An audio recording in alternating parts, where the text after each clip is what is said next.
right? So what I'll end up doing is what I did in those other maps was I kind of used a couple stamps from Fantasy Battle Maps to make my little banner. So what I'll do is I'll go to Fantasy Battle Maps, I'll go to rug or carpet,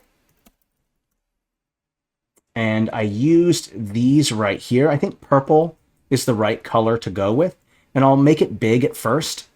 I'll use this as a banner, and then I'm going to use a series of wall pieces to create the top of the banner. So let me take a look here. Yeah, whenever I am done editing most of the stuff and I want to add new stuff without selecting things, just select it all and then lock it. So this is very, very helpful, I've noticed. Let's go ahead and, since this has like a undead feel to it, what I end up doing is maybe using something different. I could use like a gothic wall. Let's go with gothic wall and see if maybe there's a particular like gothic wall that I can use that might be better, or a gothic stamp that I can use that might look good. I think that kind of makes sense. You know what? I kind of like this kind of look right here. It's kind of intimidating. It has like these spikes on it. I think that looks kind of good. So I'll put this at the top like this. There we go. And then I'll select both of them, create group, and we're just going to call it a banner. Create. And when it comes to like labeling, what I want to do is I want to show the most important parts of the map. So some major ones are this leader of the dead. And so I'll make the banner a little bit bigger to show that that's an important person or important feature of the map. So I'll make this banner fairly large, and then I'll just put it right next to them. Copy and paste another one. Another important thing here is this tower right here. I'll go up a layer, layer 4, and put that over here. Let's put it right over, I think right here should look good. I'll bring it small, actually, about this size. And when you're labeling, the trick is to make sure that you don't accidentally hide anything that's important, right? So I made that banner a little bit smaller so it doesn't block some stuff. So I want to highlight that tower. I probably want to highlight this circle thing right here. I probably want to highlight this procession right here. So I might want to put a banner over here. I might want to highlight that there's a town over here, and I might want to highlight that there's some mines here at the bottom, so I can put that there. I might want to highlight these mountains over here. Maybe these are some dangerous type of mountains. And then what else do I want to highlight? There's another mine over here. Let's highlight that. And then maybe there's some important locations over here that we want to highlight. One thing that I kind of noticed is that this is kind of hiding behind here, and that's okay. I don't mind if the banner is kind of hiding a little bit. That's okay. Creates a little bit more depth. Okay, so now that we put that together, now we can start putting together maybe some kind of legend. So what I might want to consider doing is using, let's see here. Let's go to Parchment World, so that way I can kind of paint the banner any color that I want. And then in this corner right here, there isn't a whole lot going on. And so this is a great location to kind of put the banner. I think that's fine. Right here looks good in that corner. And then we also want to add another banner that gives us the name of the location. And I think putting it right here might look good as well. So we're following the kind of format of the other maps that I made in this same style. So I'll put it the banner just right over the main villain there. And then what I'll end up doing now is I can select every single one of these labels right here, and I can group and call it labels. And now I can edit that group. So I'll bring it all the way up to layer 5. So that way it's on top of everything, right? There's step 1. And then what I'll end up doing here is that I did kind of notice that some stamps are above. So for instance, down here, I'll probably have to change that mountain a little bit. So I'll unselect everything, select this mountain, go down a layer. Just want to make sure that things are not being covered up. That looks good. Okay, cool. Now I can go and select all, lock again. And then at the top here should be where my labels are at. Labels right there. Perfect. Now I have my labels there. Great. And then what I can do now is I can go into that label group. And then because it's at layer 5, I can now select everything in here and just bring it down a layer or two. That's fine because it will still be on top of everything below it. And then I can start adding some numbers to it. And then we'll start labeling everything. So let's go with, because the banners, the legend is a light color, the text should probably be a dark color. Okay, so if I go back, oops, I accidentally went out of it. Let's go ahead and just put some text right on top, right there. Bring it up a layer. And then we have that one. And because these banners are kind of a darker color, it kind of makes sense to add the banner be a lighter color. So we'll go with bold too, so that way it really sticks out. And I'll bring the opacity up to 100. So now I can start the labeling phase. So I'll generally do the number 1 first, and we'll actually change the text. I don't really care for the IM fell English. Let's go with Volcon instead, maybe. Let's go ahead and select this. Go with Volcon. That might work better.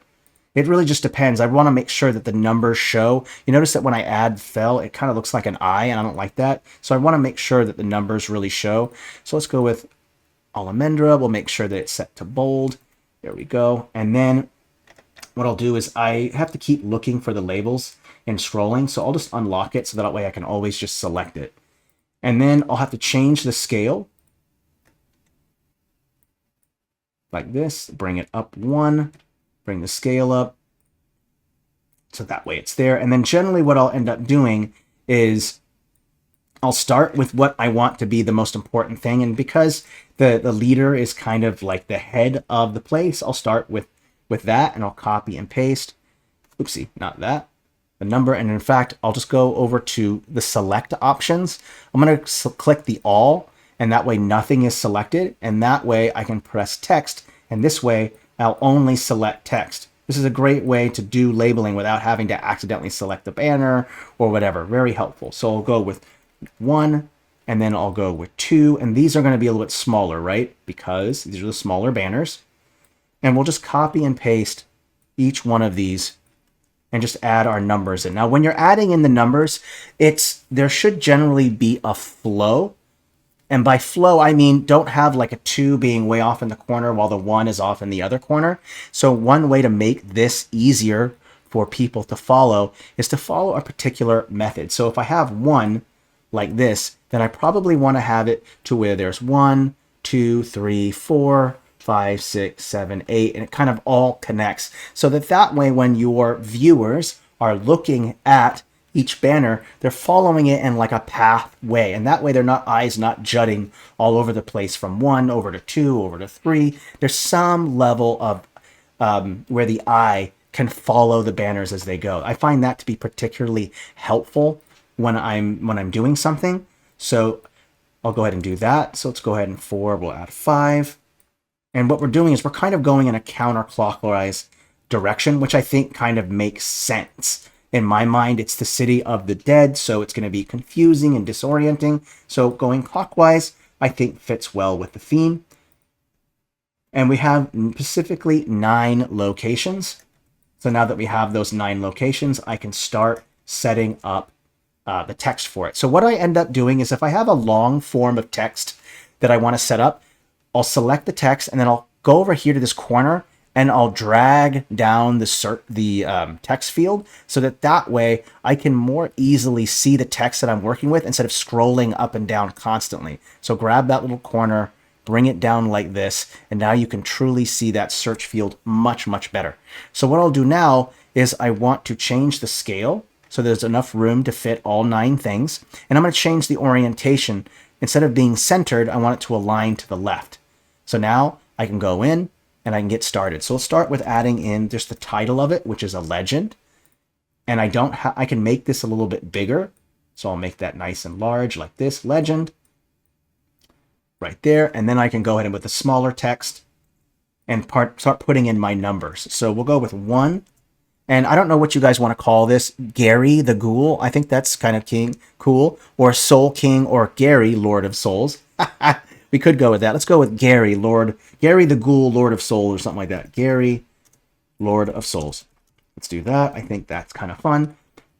And you notice that the text is a little too big, so I'll bring the scale down so I can kind of fit it in there.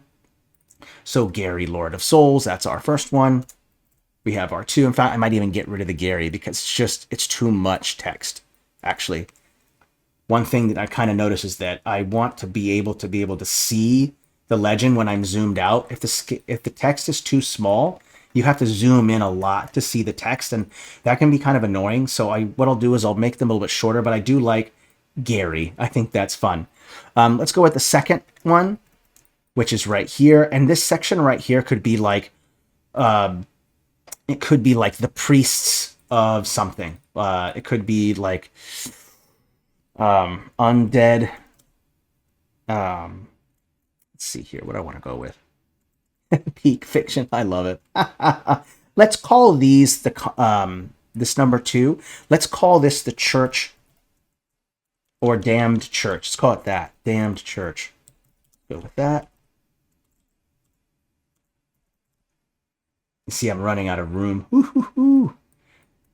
And one thing you can do is I can transform this a little bit and just change the height a little bit of it. That way it kind of fits in better.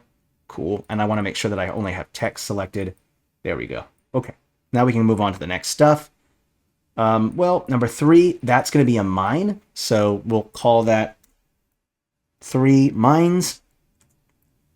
Oh, that's a comma, my bad. Mines. Let's go over the next one. Number 4. Oh, there's more mines there. Oh, 3. Let's see here. I don't know if I really want that to be number 4. So we'll switch that over. Put number 3 somewhere else, actually. I think that might work better.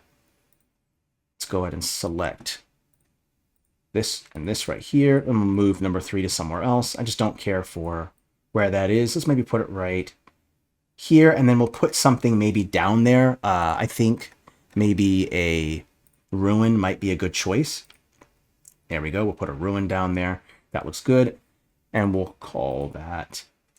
Oopsie. By the way, I accidentally put that inside of that layer. My mistake. I don't want to put that inside of there. Let's go put the ruin down there like this. There we go. Much better. And then I can go back, open this up, and then we'll go back to this. My mistake. We're almost there. Getting close. Number 4. Number 4 is mines. Number 3 is going to be some kind of ruins. Not sure. We could call it corrupted ruins. I think that might work fine. I want to make sure that I have room. Okay, number 5. Keep going. Let me take a look.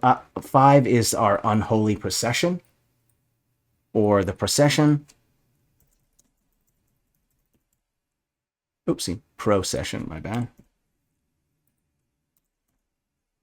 Oop, I don't think I spelled that right. Actually, I don't even know how to spell that. Let's just call it the way. Because my spelling is terrible. I love it. All right, keep going. Oh, thanks, by the way. It is a C. Thank you so much. Appreciate you, Bitter. Very helpful. Appreciate you. Number 6, we'll call that the commons.